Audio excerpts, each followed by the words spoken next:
merci d'être venu. Bonjour. Et également la consul générale de France à Tel Aviv, Florence Mayol-Dupont, bonjour et merci d'être avec nous, bienvenue à tous les deux. Alors avant de voir peut-être le mode d'emploi pour voter donc depuis Israël, petite question chiffre d'abord, combien de Français vont pouvoir voter pour cette élection présidentielle depuis Israël?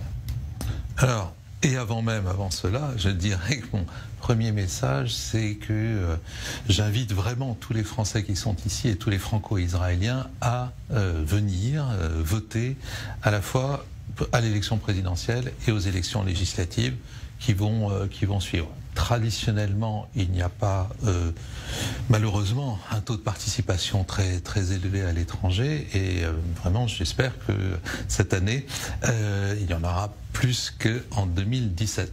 Cela étant dit, sur les chiffres eux-mêmes, je vais laisser la parole à notre consul général qui maîtrise la question. On a un ordre d'idée sur les chiffres, que ce soit en pourcentage de votants et puis aussi le nombre de Français en Israël qui vont voter, qui vont pouvoir voter. Alors, à l'heure actuelle, pour pouvoir voter, il faut être inscrit sur la liste électorale. Donc, au jour d'aujourd'hui, on a près de 60 000 Français inscrits. On sait que potentiellement, on aurait presque le double de Français qui pourraient s'inscrire. Donc, vraiment, notre message, c'est surtout de dire à toutes ces personnes qui ne sont pas inscrites, vous pouvez encore le faire. Vous avez jusqu'au 4 mars pour vous inscrire sur la liste électorale. C'est très simple, on peut le faire sur Internet, sur le site servicepublic.fr.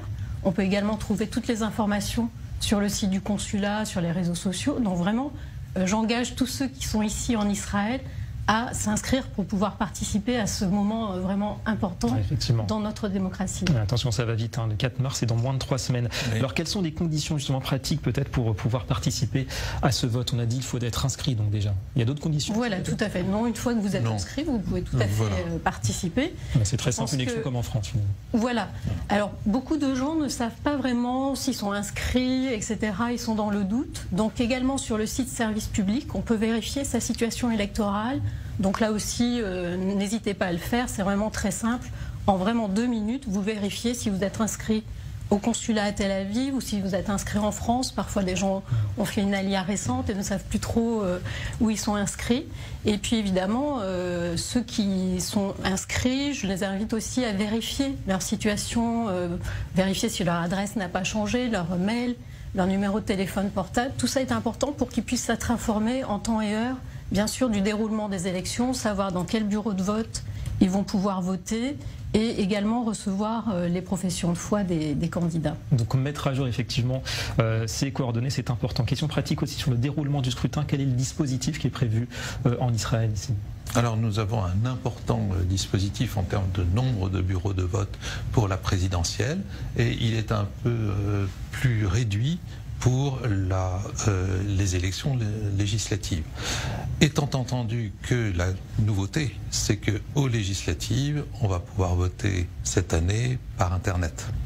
Et donc, et c'est important parce que il se trouve que, par une coïncidence de date, le premier vote pour les législatives tombe en même temps que Shavuot.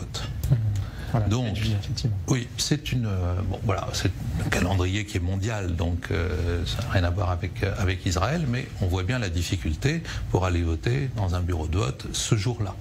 En revanche, grâce au dispositif mis en place, on pourra voter par Internet pendant 3 jours avant. Alors, l'élection sera le dimanche, on pourra voter entre le mercredi et le vendredi par Internet, ce qui fait que ça ouvre quand même beaucoup de possibilités. Maintenant, sur le nombre de bureaux de vote, nous en avons pour les présidentielles dans beaucoup de villes. Donc, on a 13 bureaux de vote. Donc, ça quadrille le pays, les grandes villes.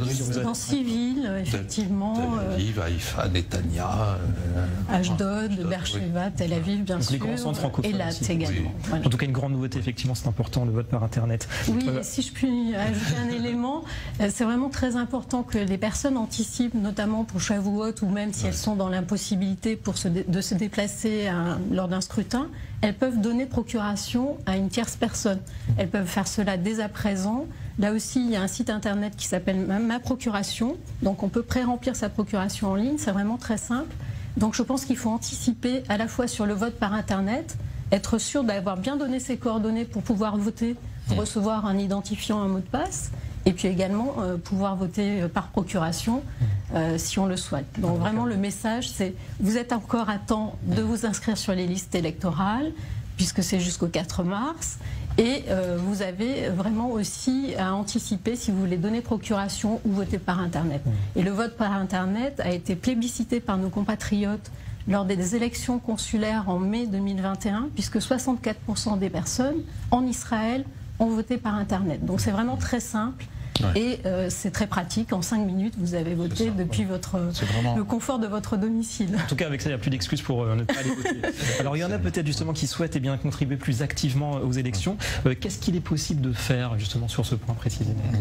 Il est possible de nous aider de façon bénévole parce que souvent les gens ne se rendent pas compte, mais pour l'ensemble des scrutins, il nous faut 800 volontaires.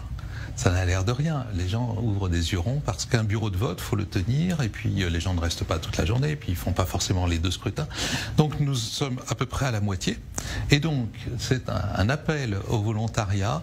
Il suffit d'aller sur le site du consulat à Tel Aviv et de dire qu'on est prêt à donner une demi-journée ou plus et à participer. À ce moment-là, les volontaires seront rappelés par le consulat général et s'ils peuvent venir participer à cet acte démocratique, ce serait formidable pour nous. On va participer donc à ce grand rendez-vous démocratique qui s'annonce effectivement passionnant. Merci beaucoup à tous les deux d'être venus, ambassadeur Éric Danon et donc la consul générale de France, Florence Mayol-Dupont. Merci.